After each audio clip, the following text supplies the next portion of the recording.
aming teacher class.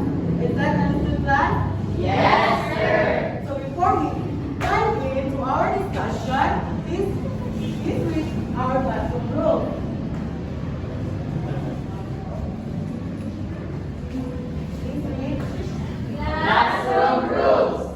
Listen carefully. Be participative. Enjoy our discussion. Do not answer in chorus.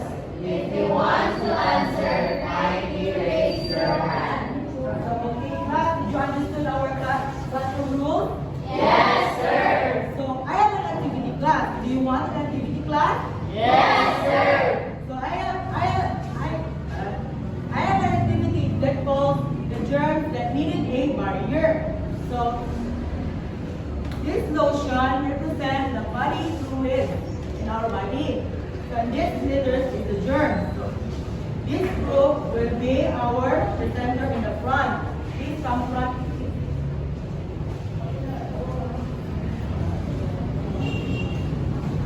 And the rest of you observe. Understand? Yes, sir. Please put a lotion.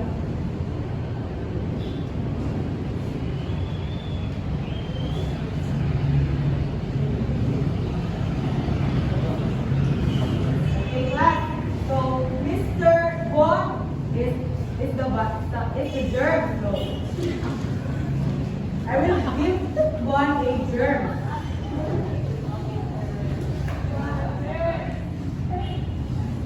So watch closely as Bon shake hands with her classmate.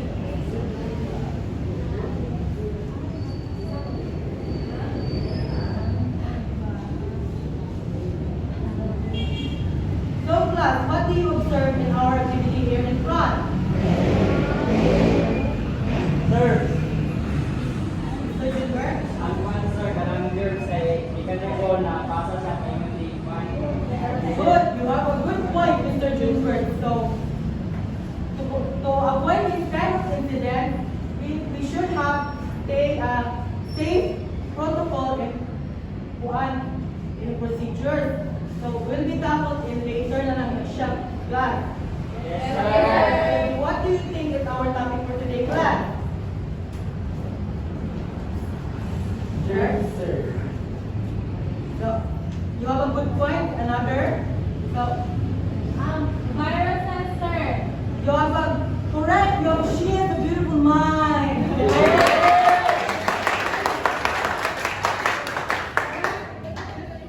Yes.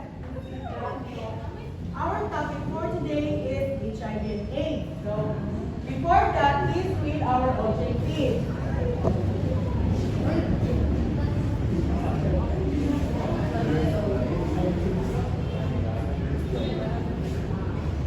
At the end of the lesson, the students are expected to A. Identify ways that people prevent HIV. So class, can anybody tell me what HIV stands for?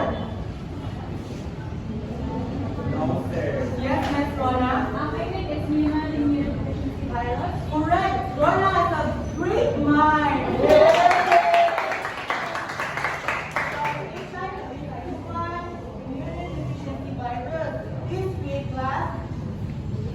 HIV can be transmitted, emphasizing that it is spread through contact with certain bodily fluids like blood, semen, vaginal fluids, and breast milk.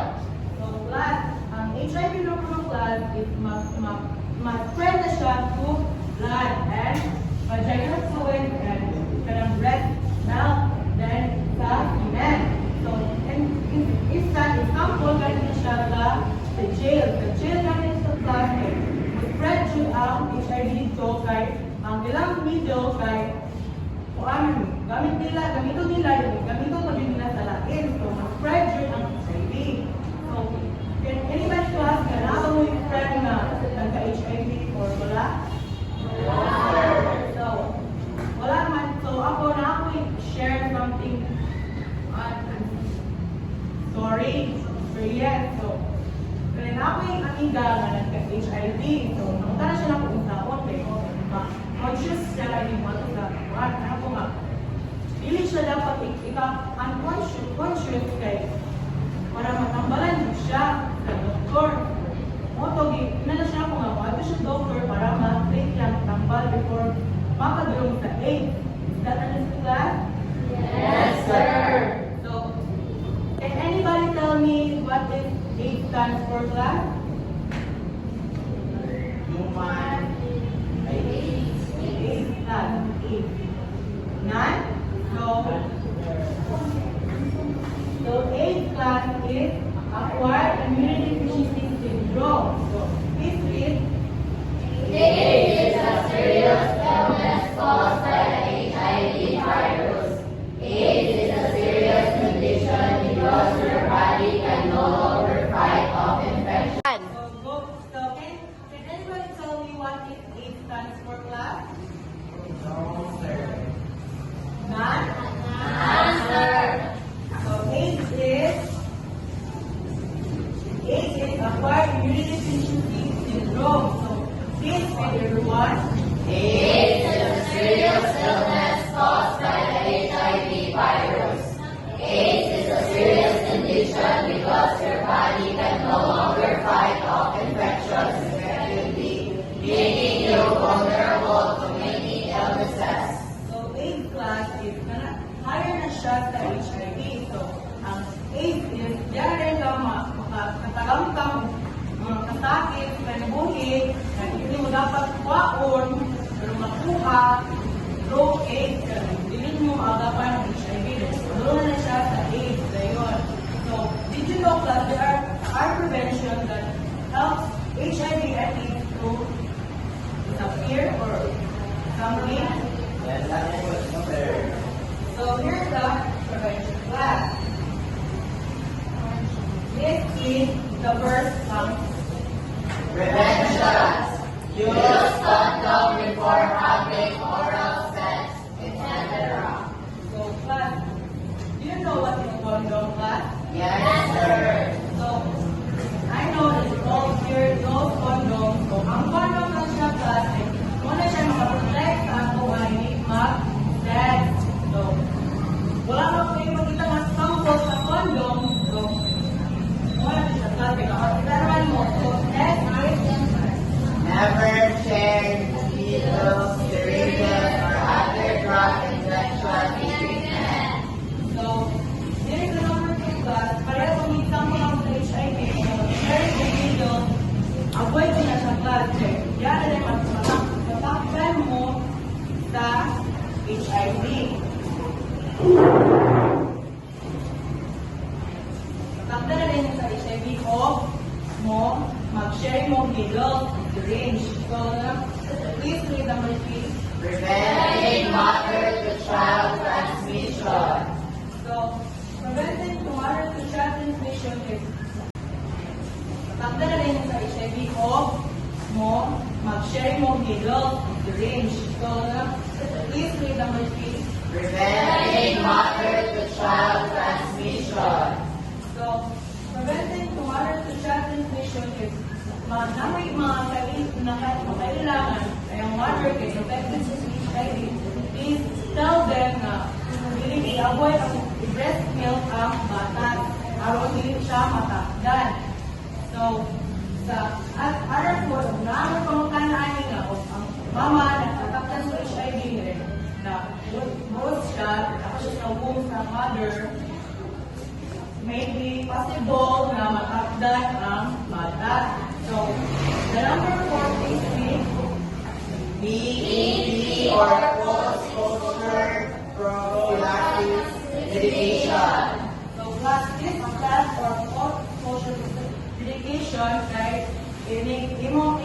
kung nakontak ka sa HIV or wala pa siya nabot ng 72 hours, makaya pa na siya, maagapan mo lang yung HIV.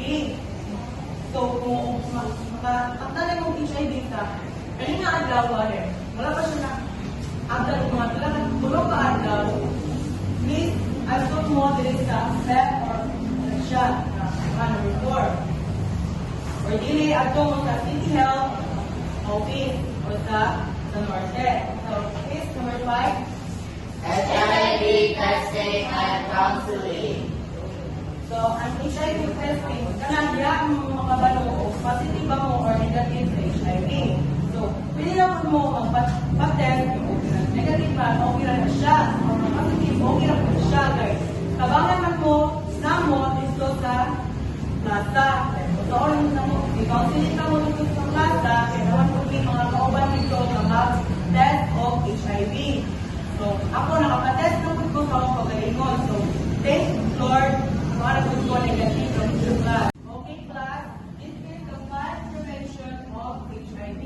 So, our activity now is poster making. So this is awareness na siya sa atwang kasi throughout our discussion. So, this I will group you into two groups. So, this one will be the group 1 and this will be the group 2.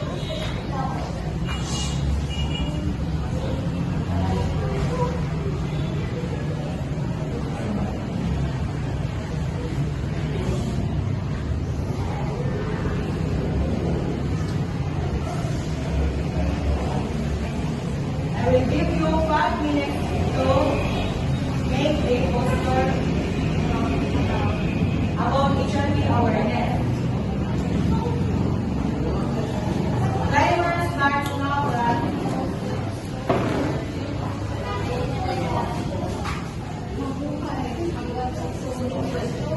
So, class, here's the criteria. So, clarity and organization.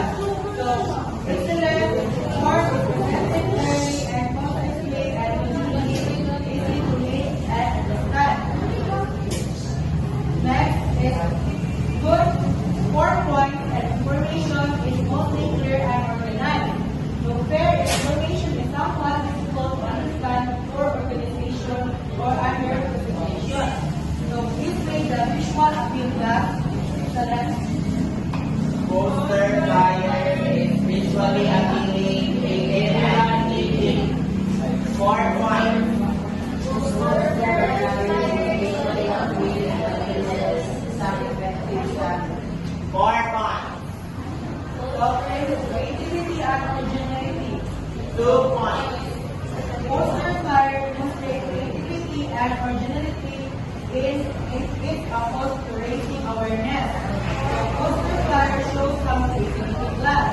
So, poster flyer lacks originality and creativity is fairly equal. So, relevant state practices. Excellence is clearly emphasized. Excellence is clearly emphasized. State practices of HIV and prevention. So, what is mostly emphasized state practices. The fair is mentioned state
in my application, my activity is poster making. So this is the criteria. Sir.